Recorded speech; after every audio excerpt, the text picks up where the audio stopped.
Bon, on va pas se mentir, au vu des 5 premières minutes, j'avais peur que ce soit littéralement à chier.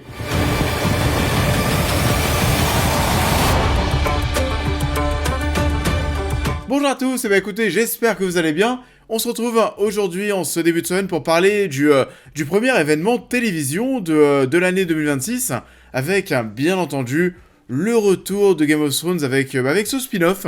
Et ça a débuté hier, ça s'appelle A Night of the Seven Kingdoms.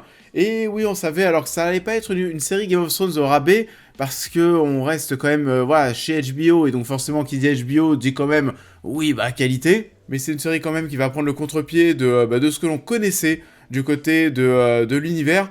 Donc, A Night of the Seven Kingdoms, qu'est-ce que ça donne avec cet épisode 1? Et bah écoutez, c'est parti, on en parle. A Night of the Seven Kingdoms a débuté hier et sera composé de 6 épisodes. Un siècle avant les événements de Game of Thrones, deux héros improbables erraient dans Westeros, un jeune chevalier, naïf mais courageux, Ser Duncan le Grand, et son petit écuyer, Egg. Et ce lancement de spin-off, qu'est-ce que ça donne? Alors déjà, bien sûr, la première chose qu'on va évoquer ici, c'est qu'on est, oui, sur un format qui sera différent. Ici, on sera seulement sur 6 épisodes, et en plus de ça, des épisodes en moyenne de 30-35 minutes.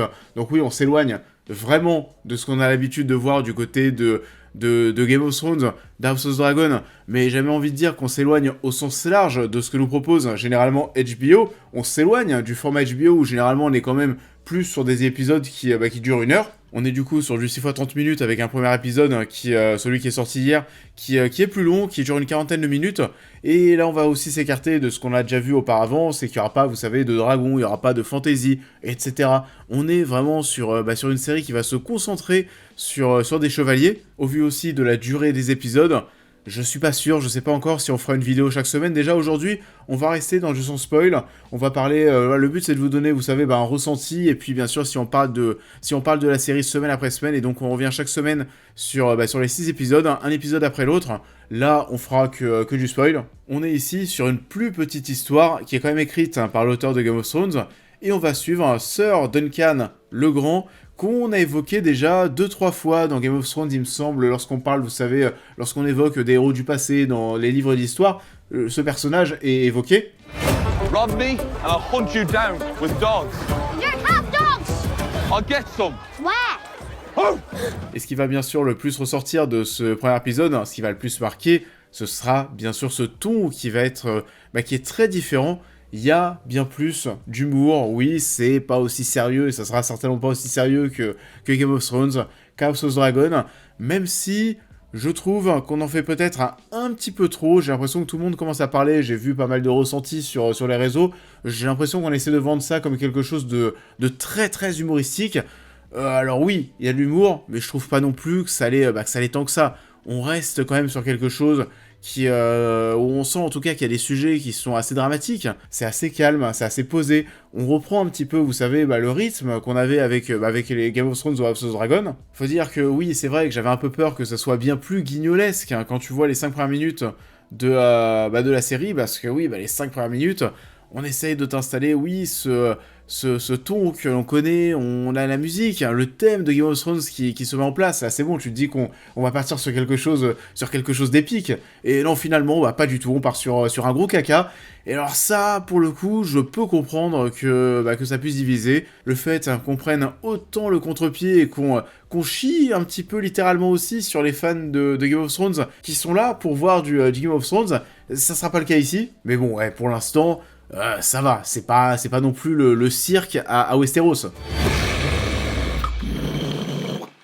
Parce que oui, là aussi, j'ai vu pas mal de personnes parler sur les réseaux, dire que c'était trop guignolesque pour eux, que c'était très pipi caca, qu'il y avait plein de choses qui étaient pas très matures. Alors oui, il y a plus d'humour, il y a un peu de pipi caca, il y a pas mal de gags qui fonctionnent plutôt bien au niveau du montage. On va essayer d'incruster des petits flashbacks qui renvoient à des conversations qu'on a dans le présent et qui sont, où c'est assez fun au niveau du montage. On parlait de l'humour pipi caca, on va aussi rigoler de personnages qui vont soit tomber, soit se cogner la tête par-ci par-là. Mais ça va, c'est pas non plus que ça. Et d'ailleurs aussi, la scène que je suis en train d'évoquer où le personnage de Ser Duncan se cogne à cause d'une porte qui est trop petite, il se cogne 2 fois, en arrivant dans la pièce et en ressortant, c'est pas là que pour nous faire une vanne pour la vanne, en fait. C'est là aussi pour pour nous apprendre des choses à propos du personnage, nous prouver qu'il est vraiment grand, plus que la moyenne, et c'est vrai que c'est un beau bébé, il a une belle carcasse, c'est un personnage que j'ai trouvé plutôt attachant au premier abord, on sent aussi qu'il a une mauvaise hygiène de vie, ils sont pas très bons, il manque de confiance, et aussi le fait qu'il se cogne, pour revenir à cette scène en question, ça nous prouve aussi qu'il est maladroit, qu'il est gauche, et ça on va le voir aussi durant une scène de danse qu'il y a durant, vous savez, le grand banquet, où tu vois ses premiers pas de danse, tu sens qu'il a une dégaine assez chelou en fait, quand il s'agit de se déhancher et de se lâcher au premier abord. Donc ouais, comme je le disais, oui, il y a de la vanne, mais ça raconte aussi des choses. Par contre, c'est vrai que la blague du caca au début, bon, je m'en serais peut-être passé, la limite, je peux comprendre que ça soit un peu too much. Et pour revenir sur le personnage principal, sur Sir Duncan le Grand, j'aime plutôt bien ce mec, hein, ça semble être un bon gars, et j'ai plutôt hâte de voir son évolution et de le suivre encore durant les épisodes qui suivent. Voilà, j'ai bien aimé ces premières images avec lui. Je trouve que sa personne colle parfaitement à cette nouvelle tonalité qui se veut plus légère. Il y a un ton que je trouve quand même toujours assez calme, assez posé. Je le disais, des sujets dramatiques qui se mettent en place, et je pense que ça va être de plus en plus le cas jusqu'à la fin. J'ai vu aussi des gens dire qu'ils trouvaient ça trop lent. Mais alors, vraiment trop lent. Attends, vous avez vu Game of Thrones et House of Dragon? Pour moi, c'est pareil. Et sinon, j'ai aussi plutôt bien aimé l'introduction d'Egg dans la série qu'on voit beaucoup moins pour l'instant. Donc oui, ce jeune petit garçon qui veut devenir écuyer. Ce qui va être intéressant maintenant, ça va être de suivre l'évolution, la relation entre les deux. Mais déjà, ce que je vois là, ça me plaît plutôt bien. En tout cas, ça me donne envie de voir la suite. Never heard of him. You know every night in the Seven Kingdoms, then? The good ones. Le Baratheon aussi, très très cool. Et encore une fois, bon, on n'est pas étonné, c'est du HBO, mais on est encore une fois devant une belle série d'un point de vue technique. Il y a des beaux décors, une belle photographie, c'est vivant surtout. Moi, ça fait partie des choses qui m'ont marqué dans ce premier épisode. On n'est pas sur des décors gigantesques, hein, voilà, un gros campement, mais il y aura quand même pas mal de figurants. Et l'univers, du coup, tu as envie d'y croire, tu y crois. Et ça, plus ces figurants, ça fait que cet univers, il semble, mais alors vraiment palpable. Il n'y a pas le gros générique aussi au début, alors c'est là où on peut sentir que oui, il n'y a pas une volonté de faire quelque chose d'aussi marquant, d'aussi épique qu'un House of Dragon ou Game of Thrones. Il y a simplement le titre A Night of the Seven Kingdoms qui apparaît à l'image. La BO se veut aussi assez différente. Je pense que le thème de Game of Thrones, on l'entendra plus jamais. On l'a entendu juste au départ pour la vanne et pour nous faire comprendre que voilà, ça serait pas du Game of Thrones. On est plus sur une bande originale avec des sifflements, quelque chose là aussi d'assez léger, de plus mélancolique. Il y a aussi beaucoup de musique plus festive qui colle plutôt bien à certaines scènes parce que ça danse pas mal dans ce premier épisode. Mais du coup, ouais, que ce soit dans le fond ou sur la forme, ça marche plutôt bien, ça m'a plutôt convaincu. C'est une plus petite histoire que j'ai envie de suivre. Ça sera certainement pas la série de l'année, mais pour moi, c'est un très très bon démarrage.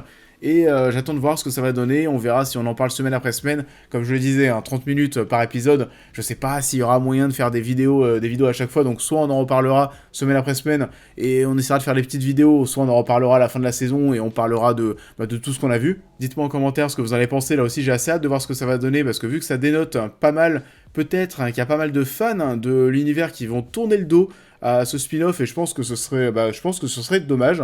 Donc oui, dites-moi en commentaire ce que vous avez pensé de ce premier épisode de Night of the Seven Kingdoms, et comme d'habitude, je vous invite à liker cette vidéo, à me suivre sur tous les réseaux, à vous abonner à la chaîne YouTube, à devenir membre soutien si vous souhaitez soutenir mon travail, et on se retrouve peut-être dès la semaine prochaine pour parler de la suite.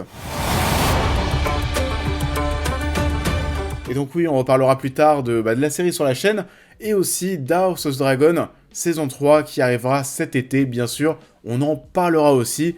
Du coup, écoutez, d'ici là, je vous souhaite à tous une excellente continuité de semaine, et je vous dis à très vite.